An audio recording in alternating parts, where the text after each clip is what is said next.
Os números em pontos flutuantes, pessoal, são aqueles então que eles possuem uma parte fracionária. Como eu estou mostrando aqui, ó, 1,25. Essa aqui é a parte inteira do número e o que está depois do ponto é o que a gente chama de parte fracionária. Aqui eu estou usando ponto e não vírgula, porque a linguagem C++ ou nasceu em culturas que falam inglês, né? E lá eles usam a vírgula no lugar do ponto e o ponto no lugar da vírgula, quando se trata de números. O computador armazena o número real em duas partes.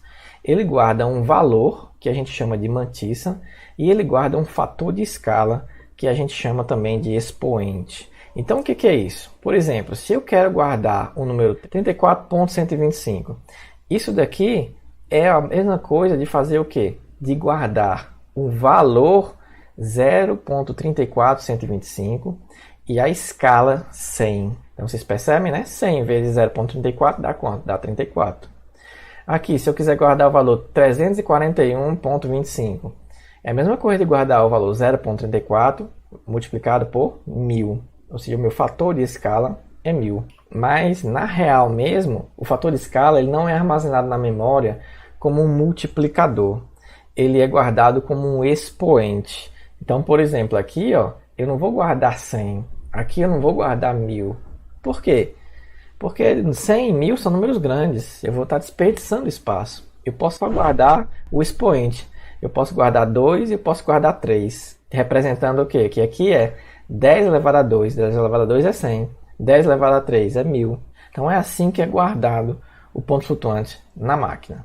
Mas quais são esses tipos de pontos flutuantes que eu tenho na linguagem C++? Então eu tenho esses três valores aqui, eu tenho esses três tipos. Eu tenho float, eu tenho double e eu tenho long double. Ao contrário, pessoal, lá dos tipos inteiros, aqui para o ponto flutuante, a principal diferença não é o número de bits. Então vocês lembram lá? Qual é a principal diferença entre um short, um int e um long long? É a quantidade de bits que eu uso. No short eu uso 16, no int eu uso 32, no long long eu uso 64 bits. E aqui, existe diferença da quantidade de bits utilizada entre um float, um double e um long double? Existe. Mas essa é a principal diferença? Não, não é. O que importa para a gente agora, aqui, é o número de dígitos significativos para a mantissa e o valor máximo para o expoente. O que são dígitos significativos? Vamos tentar entender isso daí. Dígitos significativos, pessoal, olha só.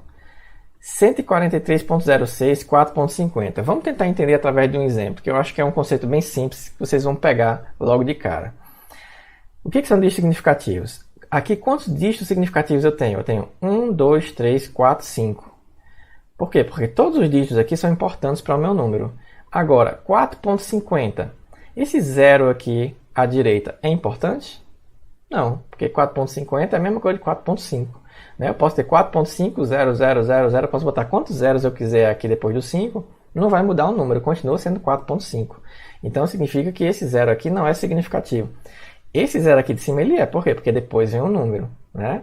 Mas aqui os zeros depois do 6 não são significativos. Tá? Então é isso que representa dígitos significativos. Tá? Então o que acontece? Na minha mantissa, ó, quando eu for representar esse número aqui, o que é que eu vou fazer? Eu vou trazer essa vírgula, o máximo aqui para cá.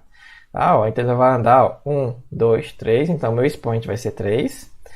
E eu vou guardar aqui na mantissa somente os dígitos significativos. Mas a outra coisa importante é o valor do expoente. Então, o que eu tenho aqui para o expoente, pessoal? O expoente é esse camarada aqui. Olha só, então nesse número aqui, 1785.16. A representação ponto flutuante dele como é? Transformar isso numa mantissa e no expoente. Então vou andar com essa vírgula aqui, ó, 1, 2, 3, 4 vezes aqui. O expoente é 4. Então você falou o que era dígito significativo, você falou o que era expoente. Entendi.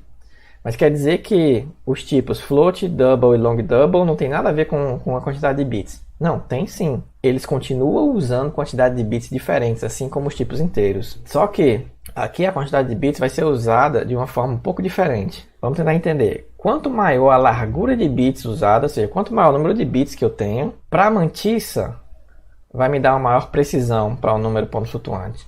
Para o expoente vai me dar uma maior magnitude. Então, os tipos vão continuar tendo larguras de bits diferentes. Ah, mas vamos entender aqui, para uma determinada largura, eu tenho aqui, digamos que eu diga aqui um determinado tipo de ponto flutuante, usa 16 bits de largura. Tá? Eu tenho 16 bits para guardar o número ponto flutuante. Como a gente sabe que o ponto flutuante precisa de uma mantissa e de um expoente, significa que ele vai reservar algum desses bits para representar a mantissa e vai reservar algum deles para guardar o expoente. Então, se eu tirar um bit, eu fico com 15. Com 15, qual é o maior valor positivo que eu guardo? Eu guardo de 0 a 32.767. Então, 31.415 cabe em 15 bits? Cabe. Mas eu reservei só um bit para o expoente. Se eu reservei só um bit para o expoente, esse expoente pode ser o quê? Ou número 0 ou número 1. O que significaria isso? Ou esse 0.31 está multiplicado por 10 elevado a 0. Quanto é que é 10 elevado a 0? É 1. Ou seja, ou representa aqui o próprio 0.31, ou se esse expoente for 1, isso significa que ele é 10 elevado a 1. 10 elevado a 1 é 10, né? 10 vezes esse número vai dar 3.1. Então, ou aqui eu estou representando o 0.31, ou eu estou representando o 3.1. Agora, vamos supor que eu reserve não 1 bit, mas 2 bits para esse expoente. Aí já melhora, né? O que acontece? Se eu reservar 2 bits para esse expoente pode ser 0, pode ser 1, pode ser 2, pode ser 3. E aí, qual é o resultado disso? Significa que esse número aqui pode ser multiplicado por 10 elevado a 1, 10 elevado a 2, 10 elevado a 3. Então, ele pode ser multiplicado por 100 ou por 1000. Então, o número que eu posso guardar aqui, no final, poderia ser o 31.4, poderia ser o 314.15. Então, percebem que quanto mais bits eu coloco para o expoente, maior é a magnitude do meu número, porque o meu número aqui ele pode crescer. Um expoente grande, o meu número cresce. Mas, obviamente, se eu tiro bits da mantissa, qual é o efeito disso na mantissa? Se eu tiver só 14 bits agora para a mantissa e não mais 15, eu não consigo guardar todos esses valores aqui. 31, 4, 1, 5, fica um número muito grande. Então, eu perco o quê? Eu vou perder, pessoal, vou ter que eliminar algum desses números do final, porque eu não vou conseguir guardar todo esse número. Não vou conseguir guardar o número 31.415, eu vou conseguir talvez guardar o número 3.141, eliminando esses 5 aqui. E aí, se eu eliminar esses 5, o que é que eu perdi? Eu perdi a precisão do número ponto flutuante. O meu número real não vai ser mais o 3.1415, vai ser só 3.141, não vai ter mais esses 5. Então eu perdi precisão. Quanto maior a largura de bits usada para a mantissa, maior a precisão. Para o expoente, maior a magnitude do meu número. Você viu um corte do meu curso de programação? Se quer o vídeo completo, o link está na descrição e a playlist está aqui do lado.